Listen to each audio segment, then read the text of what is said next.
this week's drive, we taste the black tarmac of home.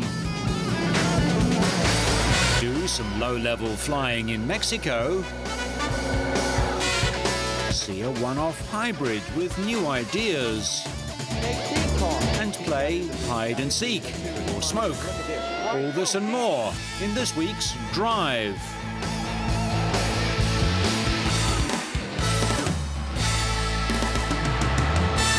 We start with the A1 Grand Prix round in Mexico with David Martinez, born and bred near the Monterrey track, looking forward to his hometown race. Well, that's actually great. I mean, we in the Mexican team are used to traveling 30 hours, 40 hours on the plane to get 20 tracks. So the idea of being just a few blocks from home is refreshing. So I think we have a big weight on us this weekend, and hopefully we'll end up on the podium. Rain has played a part in recent A1 races, and the first day of practice was no different. Japan's Hayanari Shimoda ended his first session early when he hit a tyre wall. Martinez was another one who struggled on the wet track, only managing 17th and 16th in his two sessions. In his first A1 drive, Canada's Patrick Carpentier found the limits of grip, but he came a promising 7th in the first session. New Zealand's Matt Halliday was relishing the treacherous conditions. He went quickest in the first session, setting the fastest time of the day.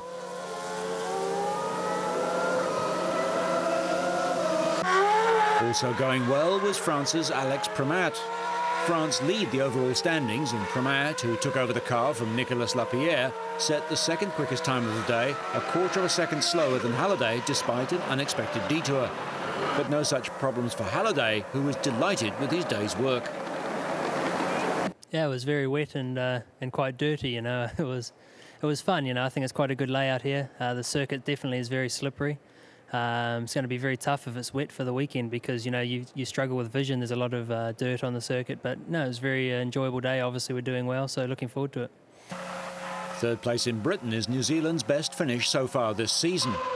After the rain of practice, the umbrellas were out, but it was sunny in Monterrey for Saturday's qualifying session.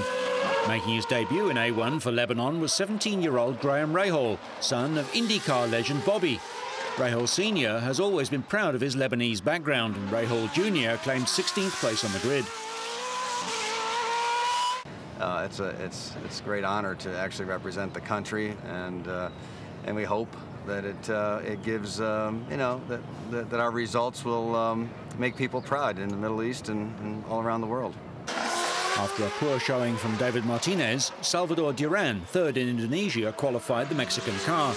But Duran fared little better than his teammate, claiming only 14th on the grid. Another IndyCar star of more recent vintage, Brian Herter, put the USA's dismal season behind them to better their neighbours with 5th place on the day. Italy have also disappointed this season, but Enrico Toccacello put them into 4th place on the grid with a real chance of a podium finish. But there was to be a frantic end to qualifying to decide pole position.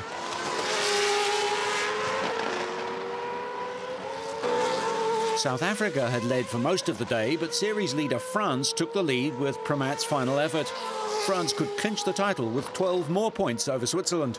Neil Jani made it clear that France will have to fight hard to take the crown, slotting the Swiss team into 2nd place. But with the flag out, South Africa's Steven Simpson set the fastest lap for his first pole position.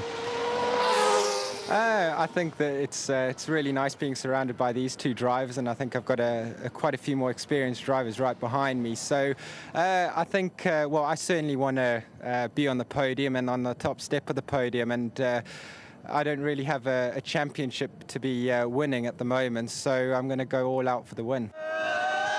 On race day, the home crowd was hoping for something special from Team Mexico driver Salvador Duran. There were plenty of French supporters in the crowd too, with Premat needing to beat Switzerland's Neil Jani to clinch the title with 2 rounds to spare. After the lights went out, pole starter South Africa's Steven Simpson was quickly reeled in and overhauled by Premat on the first lap. Duran was forced to retire after a coming together with Ireland's Ralph Furman. Collision brought out the safety car, but as the field slowed down behind it, Japan's Shimoda flipped in spectacular fashion with debris showering the track. Shimoda was caught unawares as New Zealand's Matt Halliday braked in front of him and then catapulted into the air, with the car just stopping short of the official holding the safety car sign. Fortunately, Shimoda emerged unscathed, although he would miss the feature race later in the day. When racing resumed, France held on to its lead to take the checkered flag ahead of Switzerland, with Tocacello taking third for Italy and Jos Verstappen securing fourth for the Netherlands.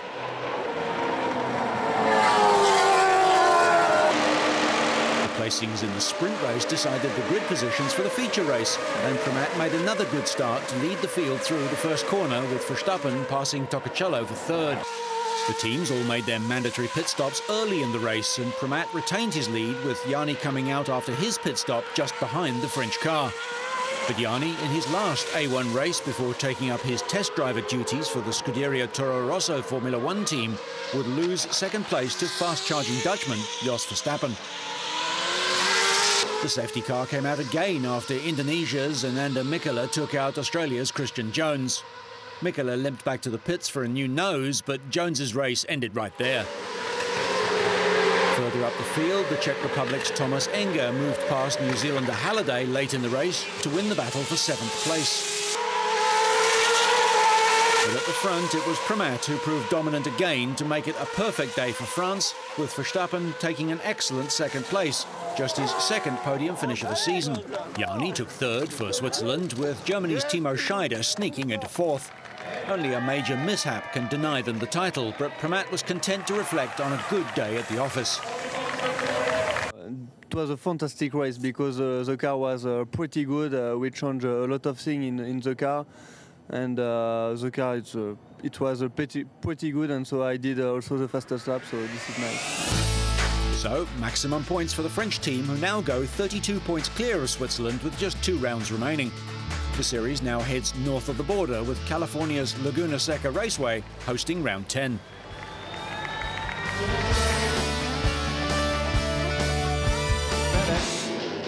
The California Speedway in Fontana played host to NASCAR's Auto Club 500, with the cars aiming to complete 250 laps of the 2-mile oval track. The race got off to a clean start, and there were only a few caution flags all day, with no major accidents. Last year's runner-up Greg Biffle led for much of the day, at one point by 13 seconds, an eternity in NASCAR. But his day ended when his engine failed just 25 laps from the finish. Also on lap 225, there was nearly a major pile-up. JJ Yeley tapped and spun the number 2 car of pole starter Kurt Busch. Busch's car set up a cloud of smoke as it veered towards the infield, but amazingly the rest of the field managed to avoid it. The slow-motion replay showed just how close he came to being collected by the number 29 car driven by Kevin Harvick. After a late caution flag for debris, the race restarted on lap 250 with Matt Kenseth in front. But officials extended the race by 2 laps so it wouldn't end at reduced speed under yellow flags, setting up a 2-lap sprint to the finish. Daytona 500 winner and series leader Jimmy Johnson tried to pass Kenseth on the outside of the first turn, but the leader held him off and pulled away to win by 5 car lengths. 2003 champion Kenseth started 31st on the grid, but carved through the field to record his 11th career win, but only the 2nd in his last 72 races.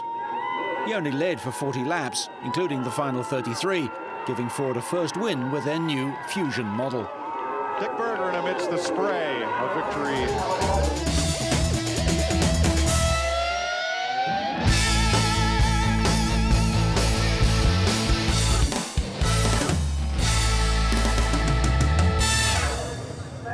World Superbikes had a strong Australian contingent turned out for qualifying at Phillip Island. And it proved to be a good day for them. Brazilian Alex Barros was one of only 2 non-Australians in the top 5 at the end of qualifying, finishing 5th fastest. One of the performances of the day came from unheralded Australian Steve Martin. Despite piloting an underpowered Foggy Petronas, Martin exploited his local knowledge and upstaged some of his better-known rivals to claim 4th on the grid. Just ahead of Martin was Britain's James Toseland, champion 2 years ago, who had a miserable time last season with injuries and breakdowns. He set the 3rd fastest time for a place on the front row of the grid. Qualifying, though, was ultimately about the 2 Troys, Bayliss and Corsa, The two Australians went head-to-head, the pair returning the two fastest times in Superpole. Corser, the reigning world champ, laid down a marker with a quick time, and he must have thought that that would be enough to secure pole position. But Bayliss is a tough competitor.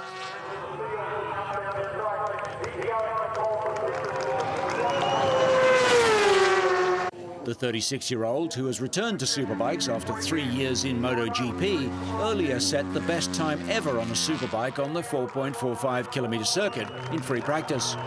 He then went past Corser's effort to secure his second consecutive pole position, following his impressive performance in Qatar. He also made sure that there would be 3 Australians in the top 4 on the grid, and then dismissed his own achievements as messy. Yeah, well, you know, we come back home to a home race and you've got to try and enjoy yourself. Of course, it's busy for us guys, family and friends and lots of fans, but, you know, that's how it is. And everything's going well today. My lap was good enough to take pole, but honestly, I thought I was going to do a little bit better. That was a little bit messy. I had my feet in the wrong place in a few spots, but, yeah, I'm happy. It's going to be a hard day tomorrow for sure, but I'm sure we're going to get another nice day. The entire event was expected to be a straight battle between the two Troys, but the first race of the day went all one way. Bayliss used his early advantage to set a storming pace in the opening race, but excessive tyre wear on his Ducati slowed him down. Italian Vittorio Iannuzzi crashed unhurt on lap 11. He was followed by British youngster Craig Jones 2 laps later. Rear tyre wear in the final stages dropped Bayliss down to 6th. Corser sized up his opponent, going past him easily, with Brazil's Alex Barros following suit a few seconds later on his Honda. That left Corser and Barros to fight it out for victory, but the Australian was always going to be too quick for the Brazilian, and the defending world champion crossed the line comfortably ahead of MotoGP refugee Barros. Britain's James Toseland followed in 3rd place to maintain his challenge in the World Championship and put 2 Hondas on the podium with Corser's Suzuki. The double world champion clearly back in the devastating form which saw him cruise to the title last year.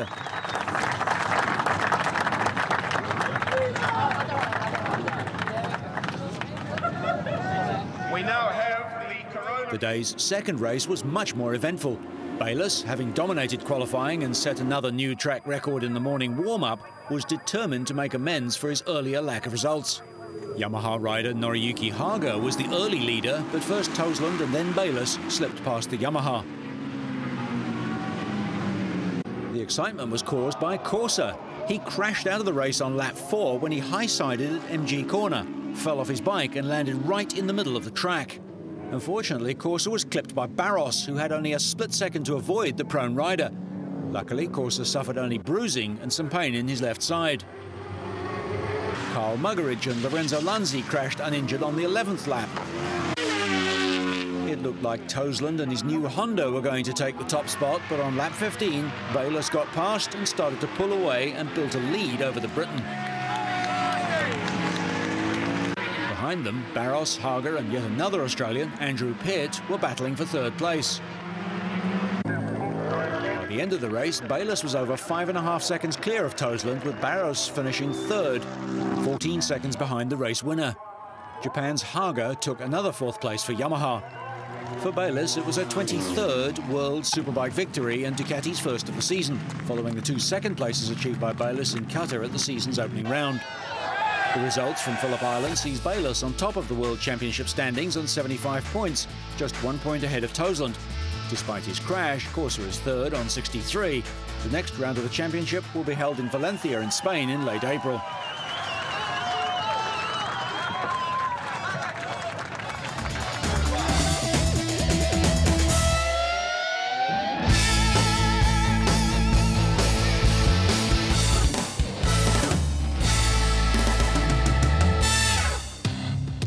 BMW has shown its take on hybrid technology with the X3 Efficient Dynamics.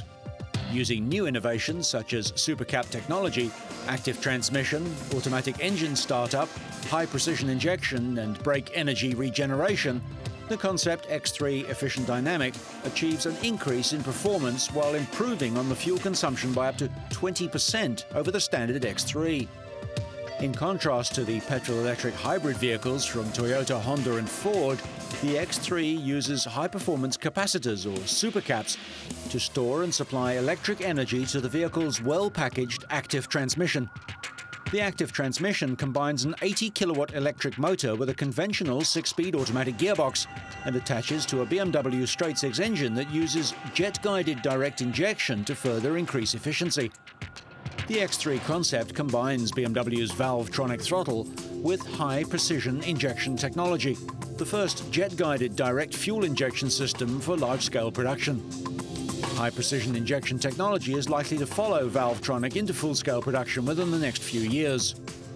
Whenever the driver applies the brakes and slows to a stop, the petrol engine switches off, eliminating fuel consumption and emissions. At the same time, the electric motor becomes an alternator, recharging the battery. When the accelerator is pressed, the engine restarts automatically. If the driver continues to accelerate, the 400 Newton-meter electric motor delivers a maximum output of 82 brake horsepower. Under moderate acceleration, the X3 Hybrid uses only the electric motor to minimize consumption and emissions. At maximum acceleration, the output of the electric motor and the combustion engine combine to deliver up to 600 Newton-meters of torque, but at engine speeds below 1,500 RPM. When not powering the car, the electric motor automatically converts to an alternator again to recharge the system. Power storage and supply is performed by innovative double-layer capacitors, the supercaps, in the vehicle's sills. Offering over 10 times more capacity per kilogram than conventional nickel-metal hydride batteries, the supercaps have a total capacity of 190 kilowatts, more than enough for the car to be driven quickly. BMW chairman Dr. Helmut Panke noted that while this vehicle won't go into production in this form, it does provide a preview of possible future developments. Make that probable, since BMW announced late in 2005 that it was joining forces with General Motors and Daimler Chrysler to develop hybrids, a collaboration expected to bear product fruit in 2008. BMW are quick to avoid any commitment to solo hybrid research, vaguely offering that the BMW Group is keeping other options open for the rapid development of other drive technologies through appropriate cooperation and joint ventures. If BMW were to put the X3 Hybrid into production, it would be cool, but probably horribly unsafe, to retain the iDriver Hybrid side sills, which show off the coppery red supercaps themselves.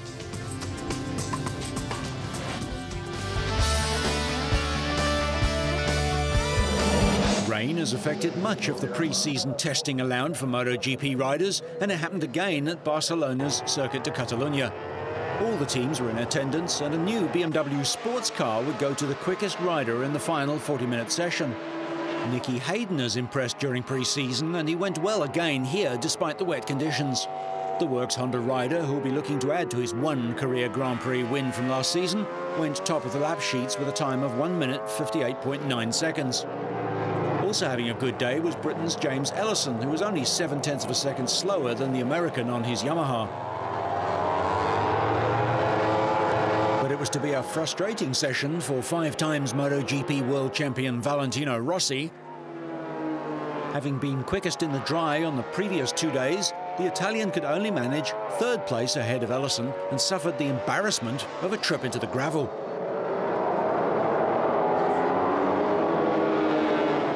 No such problems for Rossi's teammate, Colin Edwards. Near the end of the session, he clocked a time 1.8 seconds quicker than fellow American Hayden to take top spot. The former Superbike world champion from Texas has yet to win a Grand Prix, but it can't be far off. And Edwards was delighted to pick up the keys to a 252-kilowatt BMW Z4M Roadster. Another BMW Z4M Coupe will go to the MotoGP rider with the fastest qualifying time at the last World Championship in Valencia in Spain on October the 29th. Yeah, I mean, the conditions, as you can see, are terrible, but I've had a bit of a cough. I hadn't been feeling that great, but test has been going good, and we came here today and thought, oh, God, it's raining. Let's see what happens and see who's keen. And funny enough, right before we started the session, I thought, well, I got a pretty good feeling about this. So we went out in Michelin, thanks to Michelin, they stepped up and got some good stuff. And my whole team, Yamaha, everybody, Camel, they've been working really hard and starting to pay off. The season starts with the Spanish Grand Prix at Jerez.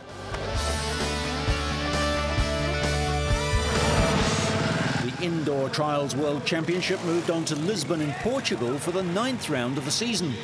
Spain's Jeroni Fajardo finished 6th, just behind British veteran Dougie Lampkin. Tony Bowe was 4th, which consolidated 3rd place in the championship for the talented young Spaniard. The final round saw Takahisa Fujinami, Adam Raga and Albert Kabastani battle for the podium places. Fujinami eventually finished 3rd, the Japanese Montesa rider paying the price for picking up the maximum 5 penalties in the waterfall, the penultimate section of the event. That left Adam Raga and fellow Spaniard Albert Kabastani, 1st and 2nd respectively in the championship standings, competing for the win in Portugal. Raga was leading after the 3rd section with only 1 penalty point to his name compared to the 5 apiece for Kabastani and Fujinami.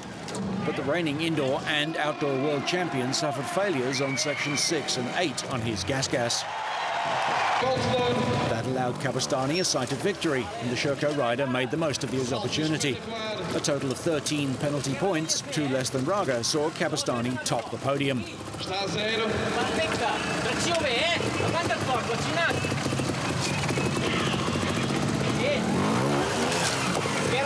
Continua a 0. Vejamos como é que ele vai sair.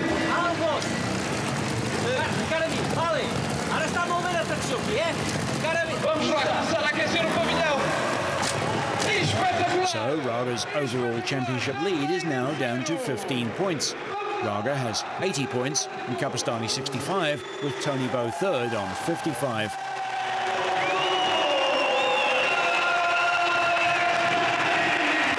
Three rounds remain in the indoor season, with the next event taking place in Sao Paulo in Brazil.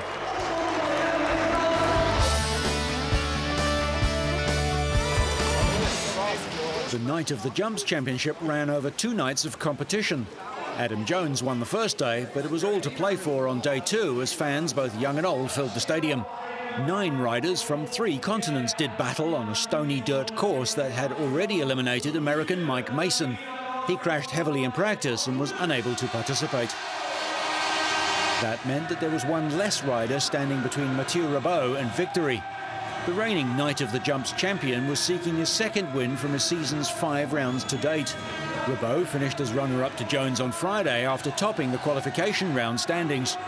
The Swiss rider could only manage 3rd place in Saturday's qualifying round, but his excellent performance in the 6-man final would take some beating. Rebau received 331 points for a run that included a backflip can-can with one-handed landing. A 5th place finish in Friday's final suggested that Ronnie Renner could be in with a chance with victory on Saturday.